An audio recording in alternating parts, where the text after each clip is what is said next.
Hello, my name's Angie Tomlin Walker, and well, to tell you the truth, when I'm not playing cat and mouse checkers down at the recreation center or enjoying complimentary Franks and Beans and Farmer John Wieners, well, chances are I'm spending my quality time with my 1990s Valiant comic book collection, H.A.R.D.Corps. It's pronounced hardcore, Angie. You'll have to excuse him. It gets a little rough down here at the recreation center right around Frank and Bean and complimentary Farmer John Wiener time. Have a good day, everyone.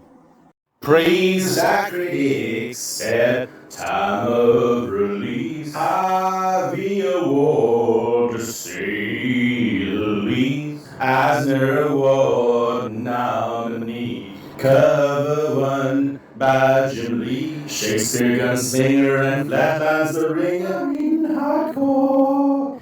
C-O-L-C-S. Bashing and kick back, relaxing, you're reading hardcore. All right. Let's see what Valiant Reader has to say about the H.A.R.D.Corps.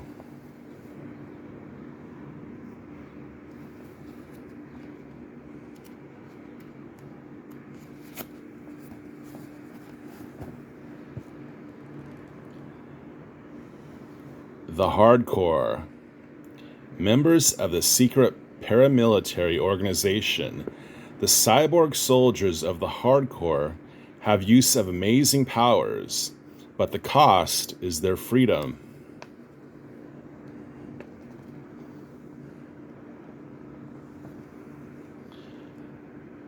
Fearing the rise of the Harbinger Foundation, Mr. Heydrich's Omen Corporation creates the Harbinger Active Resistance Division, or H.A.R.D.Corps. By means of cybernetic brain implants, candidates are plucked from comas.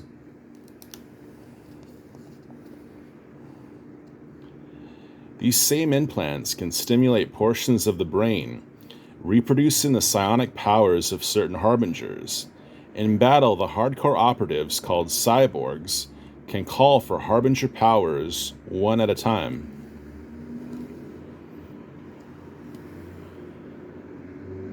Operating the H.A.R.D.Corps Harbinger Powers database is Softcore. It is she who grants cyborg requests for powers. The original H.A.R.D.Corps included Maniac, Gunslinger, Hammerhead, and Shakespeare. On a raid against a Harbinger Foundation installment, Maniac is beaten to death by the massive Harbinger, Big Boy.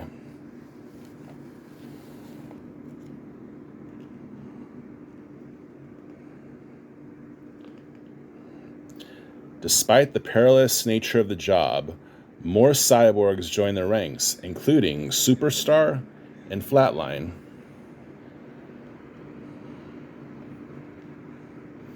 As well as the hottest rookies, Hotshot, Wipeout, and Perp.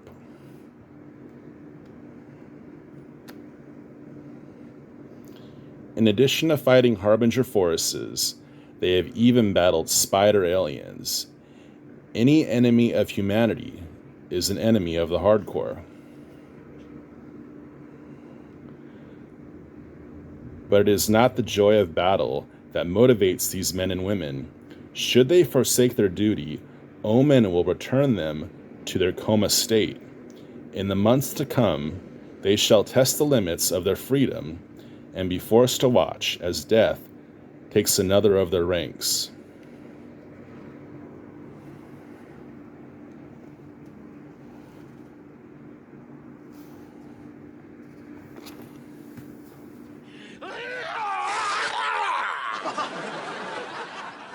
Don't forget mine!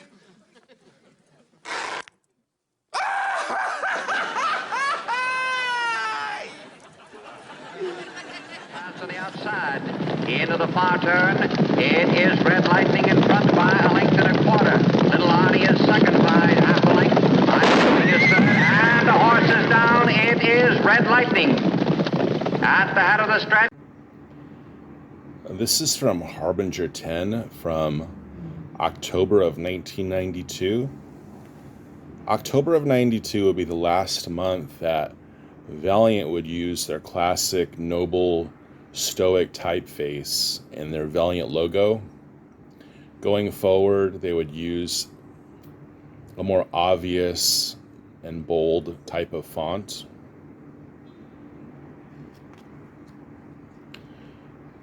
Harbinger 10 from October of 92. Back from the Unity conflict, the kids are stalked by the H.A.R.D.Corps, who want to add Pete's rare Omega power to their database of Harbinger powers.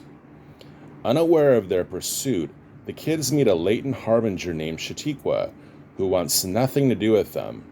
But when Pete turns back an attack by the H.A.R.D.Corps, H.A.R.D.Corps begins to realize that her safety may depend upon these superhuman strangers.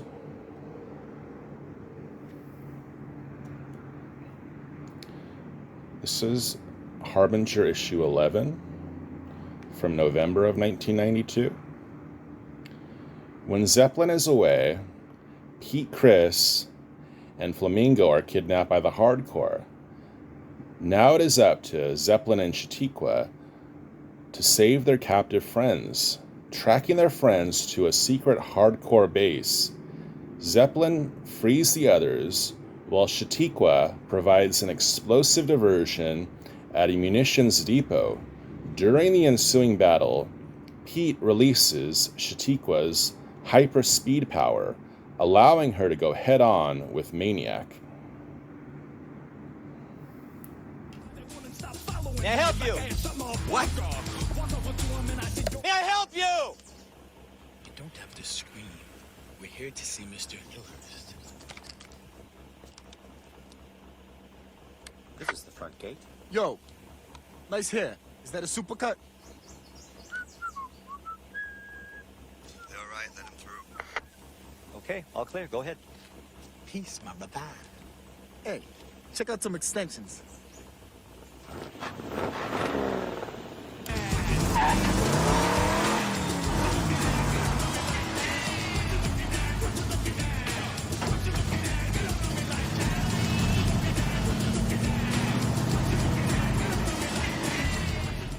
This is H.A.R.D.Corps 1 from December of 1992, having only appeared for the first time 2 months previously in the pages of Harbinger 10. The guys were given their own spin-off series. Attacking a Harbinger base, the H.A.R.D.Corps run up against the huge egg-breaker, Big Boy. Fighting to the end, the H.A.R.D.Corps' own Maniac is slain by Big Boy. All this just to steal a computer disk, which is unknowingly rigged with a homing pulse that reveals the secret location of H.A.R.D.Corps headquarters. Still shocked by Maniac's death, the H.A.R.D.Corps is under attack by the overwhelming Harbinger Foundation forces. From January of 1993, H.A.R.D.Corps issue 2. The cyborg soldiers of the H.A.R.D.Corps are made to retreat from their embattled base by Harbinger forces. Later, the cyborgs finally have time to mourn their fallen comrade, Maniac. Drunk and vengeful, Gunslinger and the others go AWOL to kill Big Boy. Denied their powers, the cyborgs fight a losing battle until Softcore grudgingly grants them shield power, which Shakespeare uses on Big Boy with a shockingly fatal effect.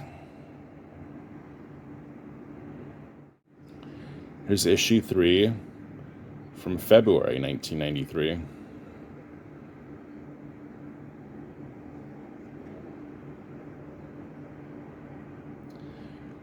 Going about their private lives, Gunslinger, Hammerhead, Shakespeare, and Superstar are called back to the H.A.R.D.Corps base to meet their newest rookie, Sam Yoon Kim.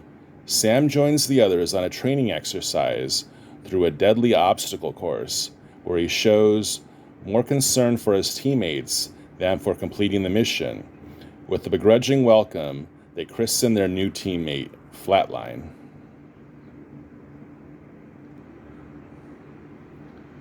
From March 1993, issue 4.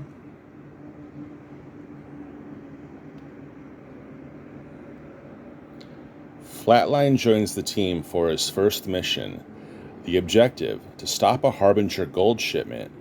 Once underwater, the team finds the ship well defended, and the battle is on. Slipping aboard, Gunslinger and Flatline are cut off from their power transmissions by the Eggbreaker Static, but Static learns painfully that the H.A.R.D.Corps' real weapon isn't their superhuman powers, but the men who wield them.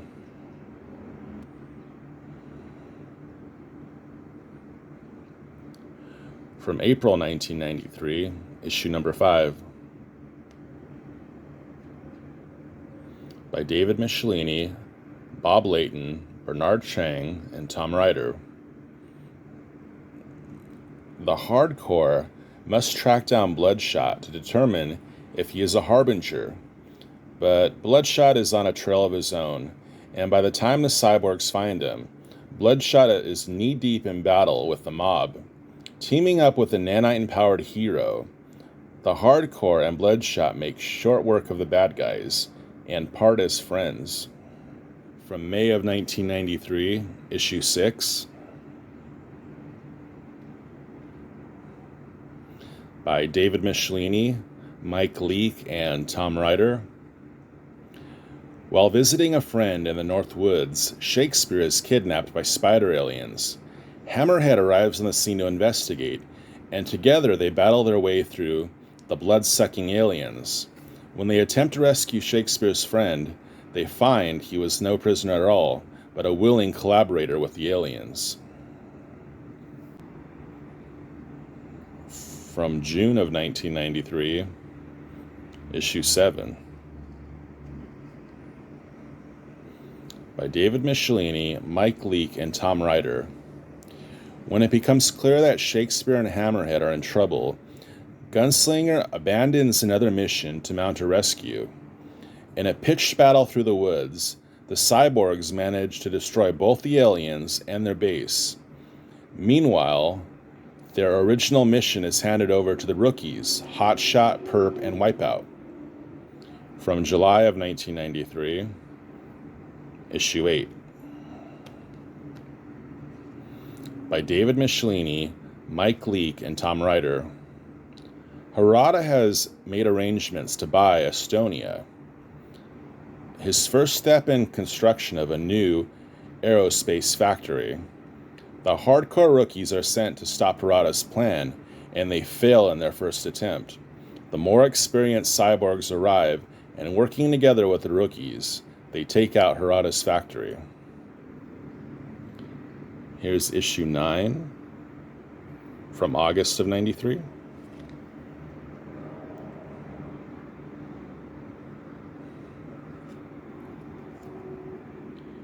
Issue 10 from November of 93.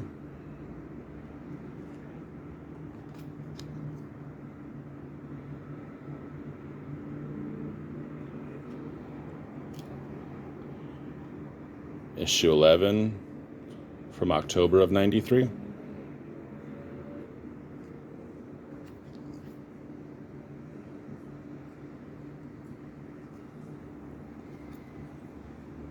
Issue 12 from November of 93.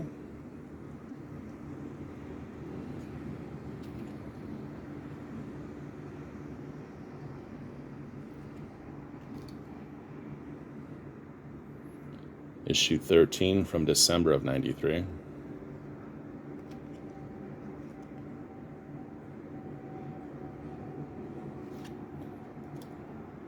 Issue 14 of January 1994.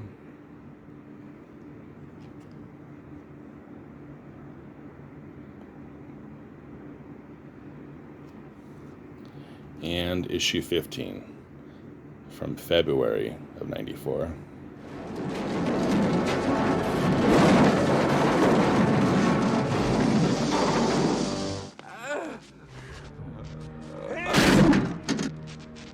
Sadistic scum like you.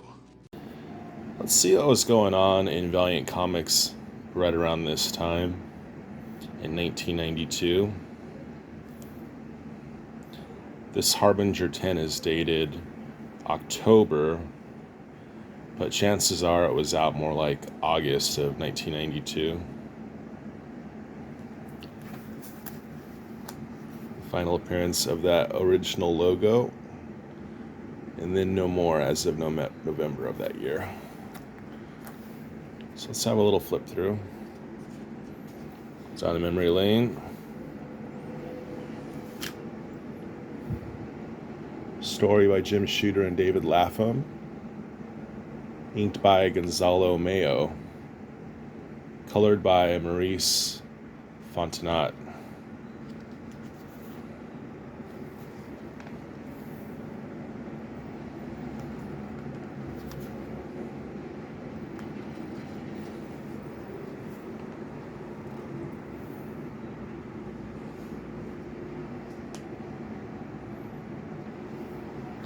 Nice rural setting. Oh, cool advertisement for Rise Zero.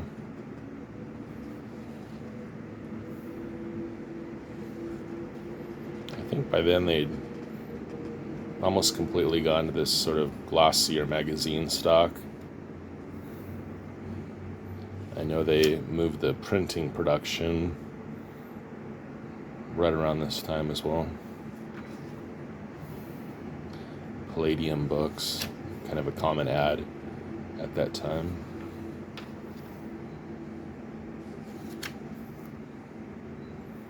Some nice perspective on a big city. You see right here, we already can tell that H.A.R.D.Corps issue 1 is date month for December, and they're advertising for it in September. Supposedly Jim Lee didn't want to do this cover, but the Valiant president at the time was able to get him tickets to U2, so Jim Lee went ahead and did it. Bob Layton does a pretty nice job of inking over Jim. He made some decent decisions. Cross-hatching on that arm right up front. It came out okay.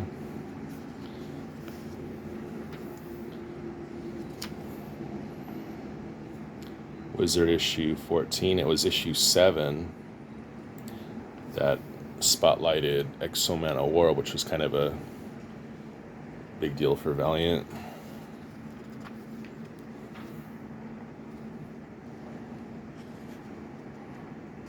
After Hours scene.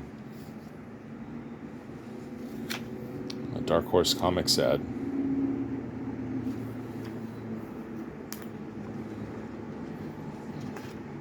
Nice panel right there.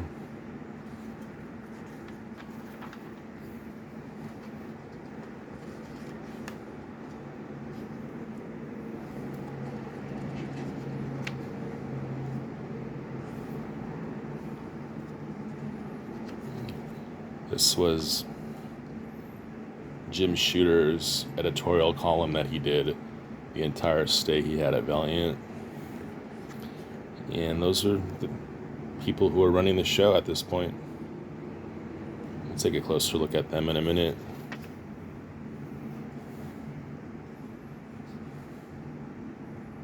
Steve Ditko on Shadow Man issue 8. Let's check out Harbinger 11 from November of 92. More likely late summer, though.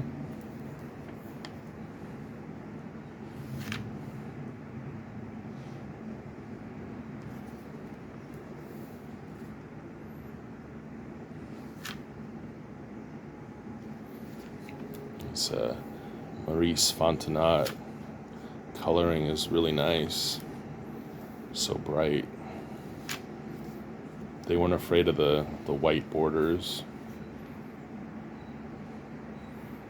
Barry Windsor Smith on Eternal Warrior.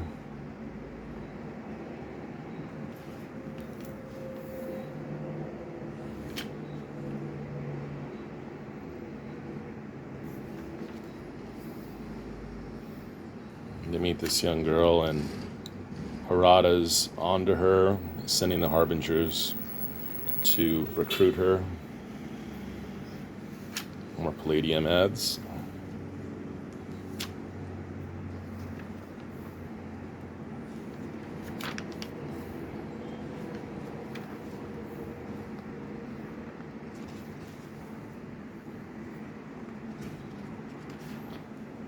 I like how between Harbinger and the H.A.R.D.Corps, you could read either comic, and on one side, they're just hardworking guys doing their jobs, and on the other side, it's just confused kids trying to figure it out, and there's not really any right or wrong. It's just what team you're on.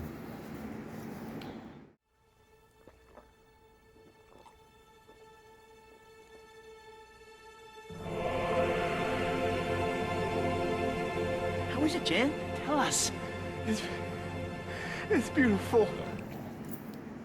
Let's take a look at the back of the Valiant reader. Let's find out who was running the show, who the head cheese was. And at that point in time, there's none other than Bob Layton. Valiant editor-in-chief and senior vice president Bob Layton first rose to prominence at Marvel to become one of their most popular creators. Committed to solid storytelling, he now guides the Valiant universe's creative direction, as well as the careers of Valiant's many Valiant isn't faddish, doesn't follow trends per se, but we try to set, the pace, I think, in terms of what comics are really about. A blend of literature and art, to form a unique medium. I think some people have forgotten that, and it's like I think Valiant is a constant reminder to people, especially people who are serious storytellers, that there's a place where they can come and tell good stories, and practice their craft and improve their craft.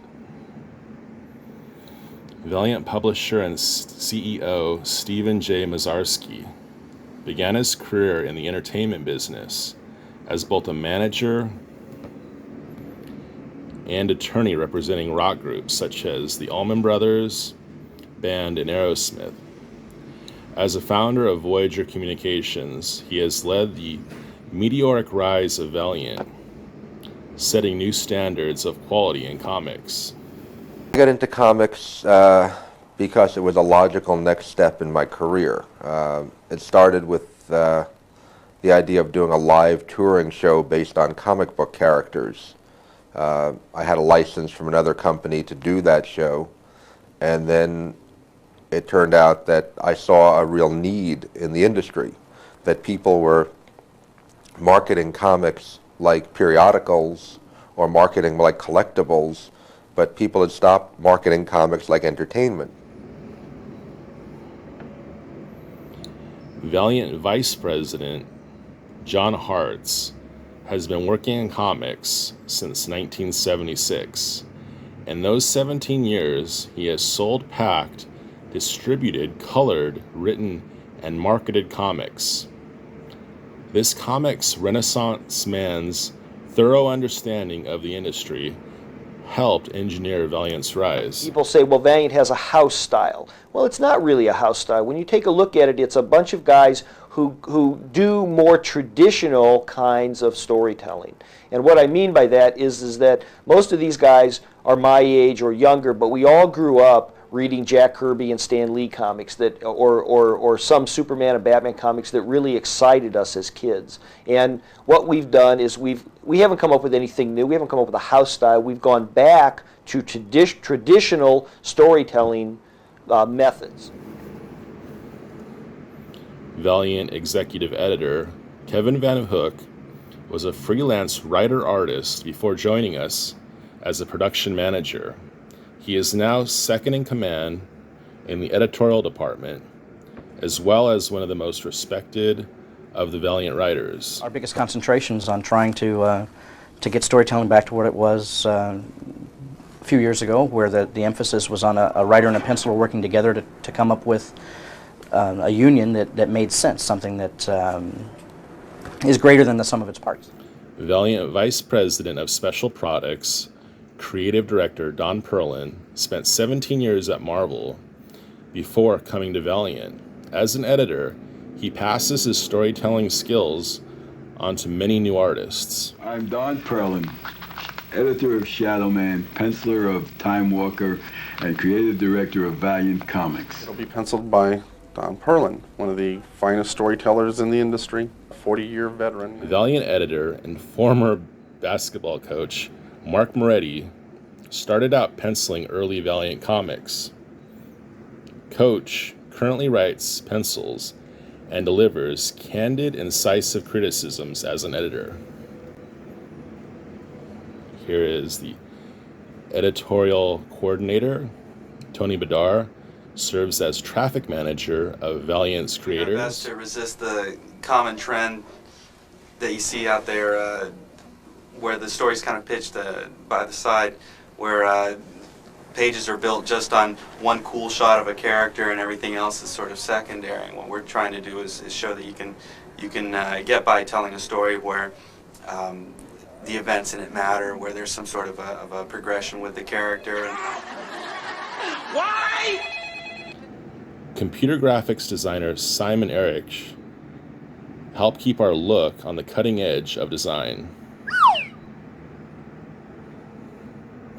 And production manager Darren Sanchez keeps our output steady and our production values high.